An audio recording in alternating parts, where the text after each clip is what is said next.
अजित पवार दिल्लीमध्ये नाव बदलून गेल्याचा मुद्दा काल सुप्रिया सुळे यांनी संसदेमध्ये उपस्थित केला।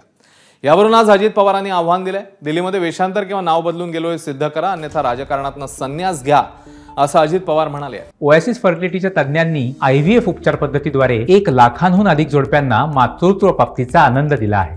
मोफत अपॉइंटमेंट बुक करण्यासाठी आजच संपर्क साधा।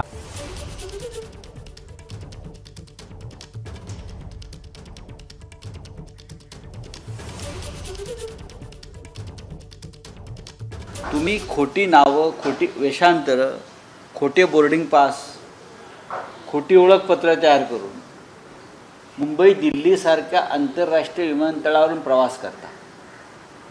CRPFची सुरक्षा ही केंद्राच्या गृह अमित शहांच्या हातामध्ये। याचा अर्थ अमित शहानी CRPFला कळवलेलं आहे यांना सोडा म्हणून। म्हणजे खोटे पॅन कार्ड बनवले गेले, खोटे आधार कार्ड बनवले गेलेले आहेत।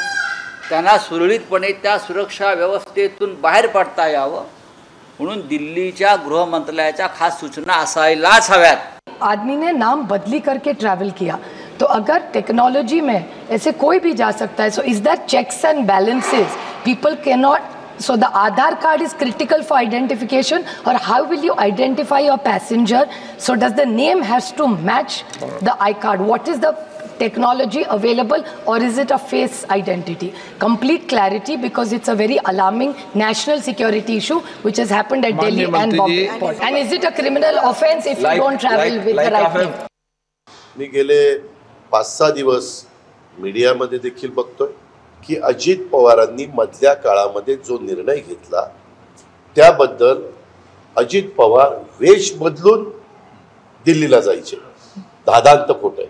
त्या संदर्भामध्ये कुठं तुम्हाला पुरावा मिळाला की अजित पवारांनी नाव बदललं आणि ते काय कार्ड घेतलं?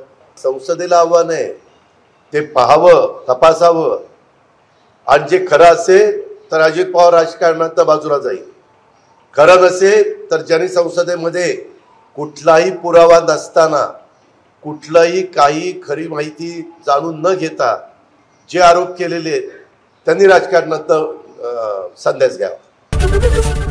ABP माझा, उघडा डोळे बघा नीट।